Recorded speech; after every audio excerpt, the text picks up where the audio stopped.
Good morning student. आज हम लोग पढ़ने जा रहे हैं पार्ट 3 हिंदी की, जो है कृष्ण सुदामा पर रिलेटेड स्टोरी है, पौराणिक कथा है। तो चलिए स्टार्ट करते हैं स्टोरी से। श्री कृष्ण और सुदामा दो सच्चे मित्र थे।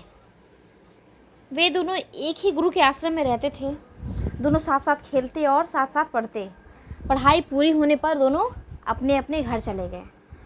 ठीक है, श्री कृष्ण सुदामा क्या है, दो अच्छे सच्चे मित्र थे और दोनों एक ही गुरु के आश्रम में। मतलब पहले जो है पढ़ाई, जैसे आप स्कूल आते हो ना, पहले आश्रम हुआ करता था। ठीक है, तो बच्चे आश्रम में जाके पढ़ते थे और आप तो क्या आजकल टीचर्स होता है, पर टीचर बोलते हो ना, गुरुजी बोलते थे, तो गुरुजी हुआ करते थे। दोनों साथ साथ में खेलते थे, पढ़ते थे। और जब दोनों की पढ़ाई हो गई पूरी, फिर दोनों अपने अपने घर चले गए। ठीक है, पहले जैसे हॉस्टल होते ना, वैसे आश्रम में सब बच्चे रहा करते थे। तो फिर पढ़ाई होने के बाद सब अपने घर चले गए। श्री कृष्ण द्वारिका के राजा बने। सुदामा गांव में रहकर गरीबी में दिन गुजारने लगे। जो मिलता जाता खा लेते और भगवान का भजन किया करते। श्री कृष्ण तो राजा बन गए थे और उसके जो फ्रेंड थे वो क्या हो गए थे, गरीब हो गए थे। गरीबी में अपना दिन गुजार रहे थे, कुछ भी खा लेते थे, भगवान का भजन करते थे। एक बार सुदामा को कई दिन तक कुछ न मिला। सुदामा के परिवार की हालत बहुत ख़राब हो गई। सुदामा की पत्नी ने उन्हें बचपन के मित्र श्री कृष्ण के पास जाने की सलाह दी। ठीक है, तो कितना दिन गरीब में गुजारेंगे, कभी कभी ऐसा हो तो भूखे भी सोना पड़ता है। वो तो भिक्षा मांगा करते थे सुदामा जी। तो एक बार क्या हुआ कि कई दिन तक कुछ नहीं मिला उनको। ठीक है, तो फिर क्या हुआ, सुदामा के जो परिवार की हालत बहुत ख़राब हो गई थी। तो फिर मतलब जो भिक्षा से मांगा करते थे, तो कई दिन तक उनको कुछ भिक्षा मिला ही नहीं था।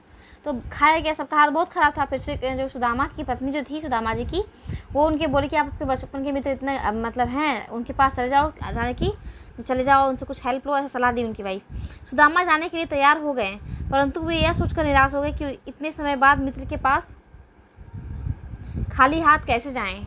ठीक है, वो रेडी हो गए, लेकिन कैसे जाएंगे खाली हाथ, भाई इतने दिन के बाद मित्र के पास जा रहे हैं, कैसे जाएंगे, सोच रहे थे सुदामा जी। तो उनकी पत्नी श्री कृष्ण को उपहार देने के लिए पड़ोसन से थोड़े से चावल मांग लाई। चावलों की पोटली लिए सुदामा शर्माते हुए श्री कृष्ण के पास द्वारिका जा पहुँचे। वहाँ के बड़े बड़े भवन देखकर वे हैरान रह गए। ठीक है, पोटली दी थी बांध के, भुजा भून के देते हैं ना, वो दी थी। तो वो लेकर गए पोटली लेकर, और वो जो देखे कि पूरा सारा महल ही महल इधर, तो वो देखकर बहुत हैरान हो गए। द्वारिका के राजा श्री कृष्ण ने अपने मित्र सुदामा का बहुत आदर सत्कार किया। दोनों मित्र बचपन की बातें याद करने लगे। बचपन की शरारतें याद कर दोनों बहुत खुश हुए। श्री कृष्ण सुदामा से बगल में दबाई हुई पोटली खींच ली और बड़े प्यार से चावल खाने लगे।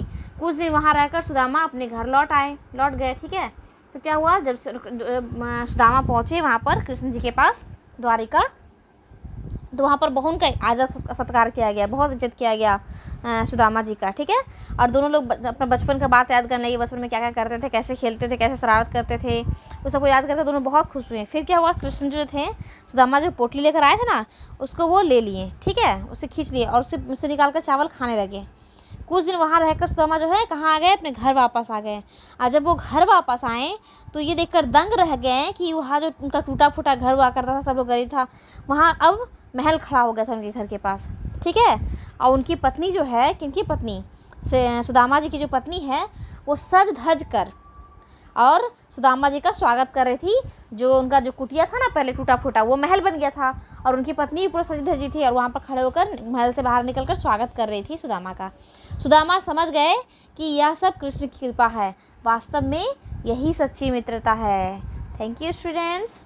तो आप क्या सीखते हैं, क्या शिक्षा मिलती है स्टोरी से आपको, कि बुरे समय में साथ निभाने वाला ही सच्चा मित्र होता है। जैसे कृष्ण जी जो हैं सुदामा का बुरे समय में उनका साथ निभाएं, तो वैसे ही मित्र को हम सच्चा मित्र बोलते हैं। क्या आपके ऐसे मित्र हैं?